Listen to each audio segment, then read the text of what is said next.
Central University community. And today we are so excited to have Professor Justice Jokoto with us. Prof, you're welcome. Thank you. I've mentioned your name, but kindly introduce yourself to us again. Okay, I'm Professor Justice Gameli Jokoto. I'm a professor in agricultural economics and agribusiness. And I've been teaching in this department, that is the Department of Agribusiness in Central University since 2001. Wow, wonderful. So we are privileged to have the right person to be talking to today. You're welcome again. Thank you. Today's engagement is essentially to get to know more about the agribusiness management program in Central Business. Okay. So kindly tell us a little bit about agribusiness management. Okay. Start with. In brief, agribusiness management is the application of business principles to agriculture. And that is very simply what agribusiness management is. But in the process, we teach principles of management that you use to apply to the problems that are relating to agriculture. Okay. So business administration in agriculture setting. Yeah. Excellent. In fact, I was saying before we went online that someone wanted to find out whether we're doing agriculture economics in Central University. I said we hadn't started yet, but we have started. We have been running agribusiness management. And he said, wow, I would like to know more about this program. So I'm sure the person is watching us live right now. So could you talk to that person? What is agribusiness management and why you should be considering it at Central University at this time? Okay. As I said, agribusiness is the application of business principles to agriculture. But we can also look at agribusiness as made up of sectors. You have the input sector, you have the production sector, and then you have the manufacturing or processing sector. The input sector deals with all the inputs that are required for agricultural production. And the production sector is the usual production that we know as farming, crops, animals, and then the related issues. And the manufacturing is able to transform the products that we get into the form that is desired. And having talked about products, we have three important products in agribusiness: food, fiber, and agricultural. Food, as we know it, anything that you consider as food is considered here, either in the raw form or in the processed form. And then when we talk about fiber, we talk about products of agriculture that we use not for the food purpose, but for apparel purpose. So for example, we harvest rubber and then we process it into ties. We harvest leather of animals and we use it for shoes, we use it for clothing. We harvest cotton and other fabrics such as silk, and then we use them for clothing. So all these are examples of fiber in agribusiness. And the third one is what we call agricultural. Agricultural simply is the herbal products that we use. So all the herbal medicine forms under agriculturals, even though in pharmacy they call it pharmacognosy products. Then, of course, all biotechnology products are also part of agricultural. So these are the three main products that we get from agribusiness. Prof, thank you very much. So we are three. You can look at agribusiness to be in three sectors: the input sector, the production sector, and then the manufacturing sector. And these sectors are linked to one another by marketing. And all these three sectors, their resultant effect is to produce food, fiber, and agriculturals. And as I said earlier, food is the usual one that we know, whether it is processed, semi-processed, or it is fully processed. And then, of course, fiber. And fiber has to do with any fabric or fiber product that you use that has an agricultural origin. For example, clothing, you know of cotton, you know of silk. All these are from agricultural sources.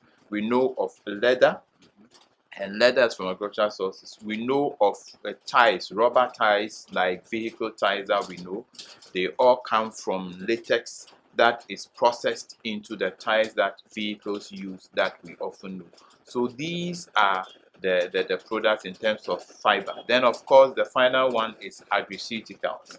And agriceuticals include the herbal products that we use. They also include the biotechnology medications that we use. Okay. And in the case of herbal, the pharmacy people call it pharmacognosy. Okay. But all these are products of agribusiness. Okay. Interesting. So that brings me to the next question. Usually people will be asking you, so if I read agribusiness management, what can I do? I mean, what are the prospects? Okay.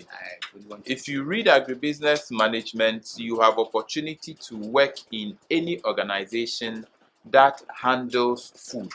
First of all, producing the food, then distributing the food. Okay. If it has to do with fiber, then organizations that are involved in the production and then the distribution of this. If it has to do with agriceuticals, organizations that are involved in the production and then the distribution, and any associated service related to all these three products, you should be able to work there. But you also have the opportunity to levels A1 to C6. Anything outside that is not acceptable. For the purpose of emphasis, D7, E8, F9 are not acceptable at all. Okay. If you did SSCE, then you should have between A to D. Okay. And if you studied O level, then you should have A level in addition, A level 2 passes, and also a pass in general paper. And you should any 2 passes should be at least a D. Okay. So that is for school entry straight. Okay. Now, if you are a professional, then it means you might have studied HND and related fields. Then as an HND, if you have it in agric-related areas, you can come in straight to level 300 and then study agribusiness. So you do only 2 years. Okay. But if you have HND in any area other than agric and business related, then you enter at level 200 and then you can move on. Okay. Now, if you did general certificate in agric, which is a certificate and not a tertiary education certificate, then you need to have passed your O level or your SSCE, and then you will start at level 100.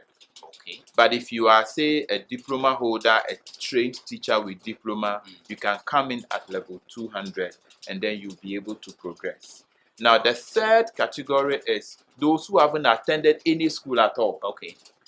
If you are 25 years and above, and you can read and write, okay, then you go through a training program we call access course. Okay. Then when you pass the exam of the access course, then you can enroll and start from level 100. Okay. So whether you've been to school or not, you are able to study agribusiness. Wow, this is wonderful. Good. So the access course is the same as the mature entrance exam, certainly. Right? Okay. Okay, so they will go through some tuition, they write an entrance examination, certainly, and then they come into level 100. Perfect. That's wonderful. This morning, online, somebody contacted us and wanted to find out whether we're doing agriculture economics. I think I mentioned that earlier, but I'm bringing it back again, just for us to distinguish between core agric, BSc agric, which I know are done in other universities, and then agribusiness management. Okay. Because the person wanted to find the distinction between these two. What would you say?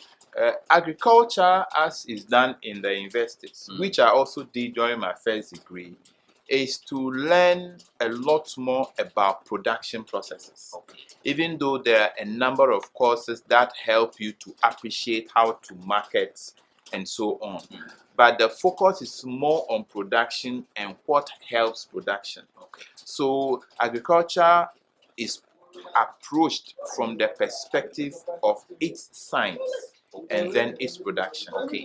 In agribusiness, we learn or we study business. Okay. And then we want to apply that business to agricultural production. Okay. So in agribusiness, it is business that is related to agriculture. In agric science that we study, it is the production of food, the production of fiber. Okay. In agribusiness, we study the business that is related to agriculture. Wow, this is interesting. And so in our economy where there is an agrarian economy essential. I think we need more agribusiness professionals. Don't you think so? Certainly, we need more agribusiness professionals because agriculture has got to a level where it is not the usual customary or the traditional or the lifestyle of producing food to feed your family. Okay. Agriculture has turned into an area that is supposed to be a business. And countries that have been successful in agricultural production, like Holland or Netherlands, and then the US and other countries in Europe, their success in agric is because of the business orientation that they have provided. Okay. Therefore, now in order to be successful, we need to provide a business orientation to agric. For example, a farmer will decide to crop an area and then harvest. Then he doesn't find markets.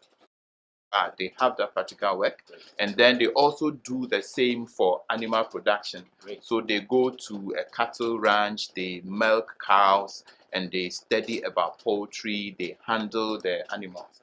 Then also they have opportunity to travel around the country visiting facilities where agribusiness activities take place. Wow. They go to farms that rear poultry, they go to farms that they grow bananas, they go to facilities that they process, they visit airports, avians where people export their products, Okay. and then also they import. So much happens in your space we are not aware of. Certainly, and they go through all these to see what is going on and then to help them appreciate what opportunities there are. And they also have hands-on, they have the skill to do the things that they need to do. Wow, this one, I think one of the trips we need to follow you with our cameras. Certainly, So that you will love it. people get to know exactly You what will is love happening. it. So viewers, if you have questions for Professor Justice Jokoto, the head of the Agribusiness Department, the questions are welcome. We will answer them right away. If you have anything back in your mind concerning the program, the prospects, he is here, right here. So feel free and ask your questions. I know. Okay, I think there's a question coming through. Okay, it's a comment. Gertrude Nelson is saying that agribusiness promises to be a good area students should consider when choosing programs. Yes, it's so true. So that's why we are here today, actually, to tell you that if there are programs you are considering to come and study in Central University, agribusiness is one of those, and you will never regret. I hear our current fisheries minister read agribusiness at Central University. Yes, she was a student here, Oh, okay. and she passed through here and graduated. So she is a product of our school. Oh, that's wonderful. So you can even go into politics. The business approach. Okay. In agri-economics, we use the economics approach. So we want to provide these two approaches that anyone who wishes to study will have that opportunity to do so. Wonderful.